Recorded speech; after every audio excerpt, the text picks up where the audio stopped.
ऐसे में मऊ जिले से चलकर आए बहुजन समाज पार्टी के वरिष्ठ नेता कई प्रदेशों में बहुजन समाज पार्टी के कारवां मिशन को आगे बढ़ाने के लिए माननीय बहन कुमारी मायावती जी के आदेश निर्देश पर काम करने वाले पूर्व प्रदेश अध्यक्ष बहुजन समाज पार्टी के और इस समय पूरे प्रदेश में बहुजन समाज पार्टी के कारवां को आगे बढ़ाने के लिए माननीय बहन जी ने लगाया है। ऐसे जिम्मेदार साथी का मैं आप लोगों की तरफ अपनी तरफ से हार्दिक स्वागत वंदन अभिनंदन करता हूँ। और हमारे बीच में जलालपुर से चलकर आए जो संचालन का काम कर रहे हैं श्री राज बहादुर जी, ये विधानसभा अध्यक्ष हैं जलालपुर से, उनको आपके इस सेक्टर में लगाया गया है। और सांसद चुना था साथियों, वो विधायक हुए थे और विधायक होने के बाद जब वो सांसद हो गए तो ये सीट खाली हो गई। भारतीय संविधान के नियम कानून के तहत कोई किसी पद से जब मुक्त होता है तो 6 महीने के अंदर चुनाव होना चाहिए। तो ये 6 महीने के अंदर आप जोड़ लीजिए, लोकसभा चुनाव से लेकर 6 महीने के भीतर ये चुनाव हो रहा है, जिसको माननीय लालजी वर्मा ने छोड़ा विधानसभा और उनकी पत्नी चुनाव लड़ रही हैं। बाकी आप सब लोग जानते हैं, हमें बहुत विस्तार से बताने की जरूरत नहीं है। इसलिए जब ये पद खाली हुआ विधानसभा का, जिसको आपने विधायक बनाया था, तो फिर से अभी 2 साल बाकी है 2027 में चुनाव होने के लिए, इसलिए यहाँ फिर विधानसभा का चुनाव हो रहा है। तो हमारी आपकी नेता बहुजन समाज पार्टी की नेता आदरणीय बहन कुमारी मायावती जी ने आज आप लोगों के बीच में जो प्रत्याशी उतारे हैं, उनको जिताने के लिए उत्तर प्रदेश के जितने भी वरिष्ठ नेता हैं बहुजन समाज पार्टी के, चाहे प्रदेश अध्यक्ष आपके, चाहे पूर्व प्रदेश अध्यक्ष, मुस्लिम समाज के, निषाद समाज के, राजभर समाज के, चौहान समाज के, जितने भी लीडर हैं, दलित समाज के साथ साथ सारे समाज के लोग आप लोगों के बीच में आएंगे और बहुजन समाज पार्टी के प्रत्याशी को जिताने के लिए अपील करेंगे। और हमारी आपकी जिम्मेदारी बनती है, क्योंकि मैं इसलिए कहना चाहूँगा कि तमाम लोग आएंगे जाएंगे हमारे बीच में, जो हमारे दलित समाज के लोगों के बीच में लालच प्रलोभन, हमारे राजभर समाज के लोग भी बहुत संख्या में इकट्ठा हुए हैं, लालच प्रलोभन देकर जो 1 वोट का अधिकार बाबा साहब डॉक्टर अम्बेडकर जी ने हमको आपको दिया है, जिससे आज हमारा हक अधिकार तो मिल ही रहा है उस वोट के बदौलत, और जो हमको आपको इंसानी तरीके से मान सम्मान मिल रहा है वो केवल 1 वोट के बदौलत।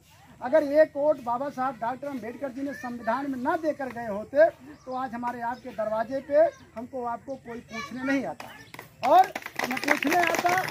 और जब हम लोग अपना नेता बनाते हैं साथियों, 1984 के पहले क्या स्थिति थी, हमारे राजभर समाज के लोग यहाँ बैठे हैं, 1984 के पहले आप जोड़ लीजिए 1952 से 84 तक, 1952 से 84 तक का जो बीच का समय था, उस समय भी लोग चाहते कांग्रेस के लोग, भाजपा के लोग, जनता दल के लोग कि ऐसे समाज के बेटे को विधायक बनाया जाए, मंत्री बनाया जाए, सांसद बनाया जाए, लेकिन नहीं बनाया। लेकिन धन्य मानवर कांसी राम साहब ने बाबा साहब के दिए गए एक संविधान के वोट के बदौलत उन्होंने इस समाज को कहा जितना अधिकार एक राजा का है उतना एक गरीब आदमी का है, भिखारी का भी है। ये चीज़ मानवर कांसी राम साहब ने जब कहा कि दलित पिछड़े समाज के लोगों को कि बाबा साहब ने जो 1 वोट का अधिकार दिया हो, चाहे राजा हो, चाहे भिखारी हो, चाहे उद्योगपति हो, चाहे कमजोर वर्ग का व्यक्ति हो, सबके वोट का अधिकार एक है। जिस दिन यह समाज इसे 1 वोट के महत्व को समझ जाएगा, उस दिन अपने समाज के लोगों को ये विधायक MP बनाकर जो इस देश का राजपाट अपने हाथ में ले लेगा। यह चीज़ कश्मीर से लेकर कन्याकुमारी तक माननीय कांसी राम साहब ने जब बताने का काम किया, जगाने का काम किया, और जब दलित समाज को इकट्ठा कर दिया, उसी में राजभर को, निषाद को, चौहान को, पाल को, मुस्लिम को और यादव को और मौर्य को, पाल को, सबको बताया, सबको जगाया, सब में नेता पैदा किया। जब नेता पैदा किया तो 1984 के बाद से यही आप लोग बगल में अकबरपुर से आपने देखा माननीय रामचल राजभर, पहले तो बसंत लाल राजभर लड़े, तब रामचल राजभर लड़े, वही बगल में आपके जलालपुर में आपने देखा क्या नाम, राम लखन, स्वर्गीय राम लखन वर्मा जी लड़े, कटेहरी से सबसे पहले स्वर्गीय रामदेव वर्मा जी लड़े, डॉक्टर मसूद लड़े, कौन कौन जितने पुराने लोग थे, हर समाज के लोगों को भागीदारी देने के लिए माननीय कांसी राम साहब ने सबको इसी वोट के बदौलत विधायक और MP बनाया। इतना ही नहीं, 4-4 बार सरकार बनाया। जब 4-4 बार सरकार बनी 1989 से लेकर बसंत लाल से लेकर रामचल राजभर तक 2012 तक लगातार विधायक थे। 2012 से 2017 में एक बार केवल हारे, नहीं तो लगातार विधायक थे। जब हमारी आपकी राजनीतिक ताकत को इस देश के लोगों ने समझा, वो चाहे इलेक्ट्रॉनिक मीडिया हो, चाहे प्रिंट मीडिया हो, चाहे प्रेस वाले हों, जब इन लोगों ने राजनीतिक ताकत को समझा तो इन लोगों ने electronic media, print media, press media के लोगों ने जब चिल्लाने का काम किया तो लोग साथियों यही अकबरपुर अम्बेडकर नगर में राजभर को बहुत सारे लोग नहीं जानते थे, लेकिन पूरे दुनिया में जो है प्रेस मीडिया की, इलेक्ट्रॉनिक मीडिया के लोगों ने जब बताने का काम किया तो इस समाज का सम्मान आगे बढ़ा। इतना ही नहीं साथियों, तमाम पदों से सुशोभित करने का काम किया। इसलिए हमारे राजभर समाज के साथ साथ दलित समाज का जब वोट इकट्ठा होता था तो रामचल राजभर विधायक होते थे। एक बिरादरी के बदौलत कभी नहीं हो सकता कोई, लेकिन पूरे उत्तर प्रदेश में जब दलित समाज संगठित हुआ तो हर समाज को विधायक एमपी बनाने का काम किया। 4 बार सरकार बनी।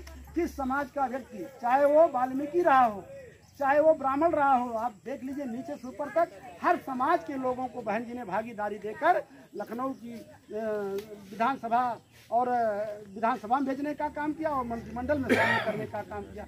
ये सम्मान किसने दिया? ये बहुजन समाज पार्टी ने दिया।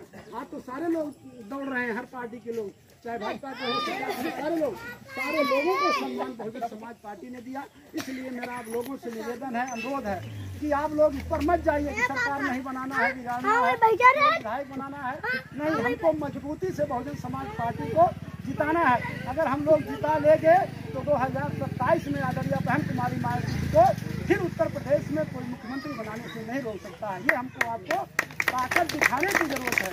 इसलिए मैं चाहूँगा कि आप लोग आने वाली 13 तारीख को सुबह 7 बजे से वोटिंग होगा और 5 बजे शाम तक वोटिंग होगा। इसी के बीच वोटिंग होगा। इसलिए आप लोग सुबह से ही लाइन में लग कर जो है, क्योंकि छोटा दिन होगा, तो आप लोग समय से लाइन में लग कर जब लग जाएंगे तो वोट देने का काम होगा। और जब आप लोग वोट देने का काम करेंगे हर समाज के लोगों को जोड़कर, तो आपके बीच का आपका भाई, आपका बेटा, जिनको बहन जी ने प्रत्याशी बनाया है आदरणीय श्री अमित वर्मा जी को, फिर हम लोग भारी मतों से जिताने का काम करेंगे। यही मेरा आप लोगों से अपील है, निवेदन है। इसी के साथ मैं अपनी बात को समाप्त करता हूँ। जय भीम, जय भारत। बहुत बहुत धन्यवाद आदरणीय सर। अभी आप लोगों के बीच में श्री दयाराम राजभर जी अपनी विचार को रख रहे थे। बहन कुमारी मायावती जी के कार्य और नीतियों के बारे में बता रहे थे।